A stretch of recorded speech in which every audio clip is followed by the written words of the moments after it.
Refined oil और process जैसे unhealthy oils ने तो जैसे पूरे मार्केट पर कब्जा ही कर लिया है। मगर अब आप इसकी चिंता ना करें, क्योंकि आ गया है वंश कोल्हू का प्योर सरसों कच्ची घानी ऑयल। लकड़ी कोल्हू मेथड से तैयार ये है नेचुरल और हेल्दी भी।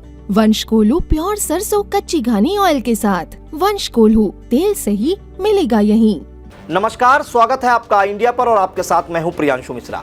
भाजपा ने राष्ट्रीय स्तर पर 400 पार और यूपी में मिशन 80 का नारा दिया है, तो आपने इस दावे को साकार करने के लिए जी तोड़ मशक्कत करती भी नजर आ रही है। बावजूद इसके यूपी की 6 लोकसभा सीटें ऐसी हैं जिसने भाजपा की सांसें थाम रखी हैं। इसकी वजह है कि भाजपा 2019 में यह सीटें बहुत मामूली अंतर से अपनी झोली में डालने में कामयाब हुई थी। बड़े पैमाने पर हुए अदला बदली के खेल ने सारा गुड़ागणित उलझा दिया है। भाजपा के साथ सपा कांग्रेस का इंडिया खेमा भी इन सीटों के नतीजों पर भविष्यवाणी करने की रिस्क उठाने को तैयार नहीं है। खेल उलझने का बड़ा कारण बसपा का खेला बताया जा रहा है। पिछली बार सपा बसपा एक साथ थे, इस बार दोनों अलग होकर चुनाव मैदान में हैं। बसपा सुप्रीमो मायावती का प्रत्याशी चयन अगर कहीं पर भाजपा को नुकसान पहुंचाता नजर आता है तो उससे कई गुना ज्यादा चोट इंडिया गठबंधन को दे रहा है। ऐसे में कहा जा सकता है कि न्यूनतम अंतर की इन 6 सीटों पर भाजपा की जीत बसपा के प्रदर्शन से तय होगी। आइए अब आपको इन 6 सीटों का हाल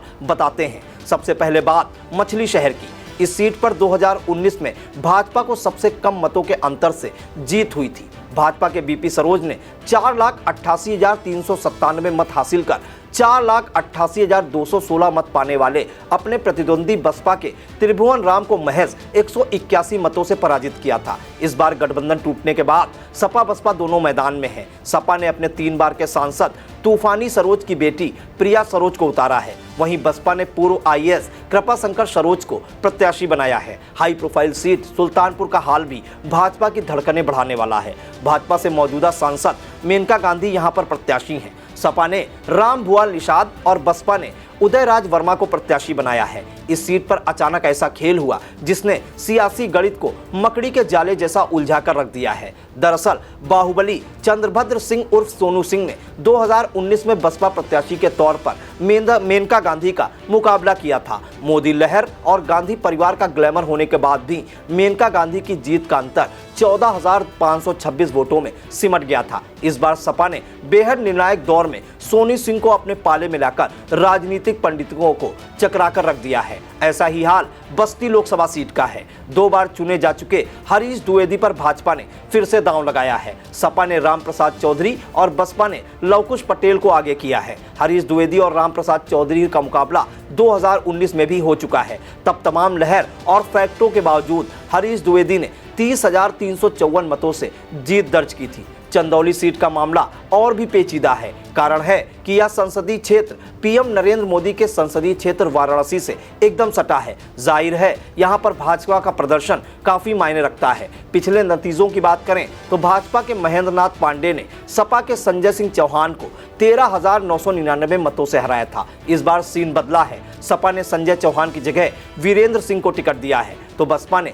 सत्येंद्र कुमार मौर्य को प्रत्याशी बनाया है। बलिया सीट पर भाजपा के वीरेंद्र सिंह 15,519 वोटों से जीते थे। उन्होंने सपा के सनातन पांडे को हराकर जीत दर्ज की थी। इस बार भाजपा ने पूर्व पीएम चंद्रशेखर के बेटे नीरज शेखर को प्रत्याशी बनाया है, जबकि सपा ने सनातन पांडे पर फिर दांव लगाया है। यहां पर बसपा ने लल्लन सिंह यादव को उतारा है। कौशाम्बी सीट पर 2019 में भाजपा के विनोद सोनकर 38,722 मतों से जीते थे। उन्होंने सपा के इंद्रजीत सरोज को हराया था। यह सीट कुंडा विधायक राजा भैया के प्रभाव क्षेत्र वाली मानी जाती है। इस बार राजा भैया का अपरोक्ष समर्थन सपा को होने की बातें सामने आ रही हैं। चर्चा इस बात की भी है कि राजा भैया की विनोद सोनकर से नाराजगी और पल्लवी पटेल की बयानबाजी ने भी राजा भैया और भाजपा के मधुर रिश्तों में खटास घोलने का काम किया है। सपा ने इस बार यहां पर अपने पुराने प्रत्याशी इंद्रजीत सरोज के बेटे पुष्पेंद्र सरोज को उतारा है, जबकि बसपा ने शुभ नारायण गौतम को प्रत्याशी बनाया है।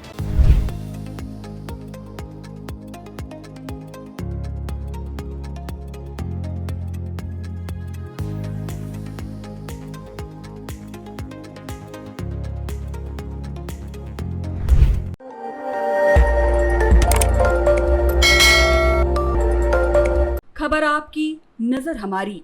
देखते रहिए आई इंडिया।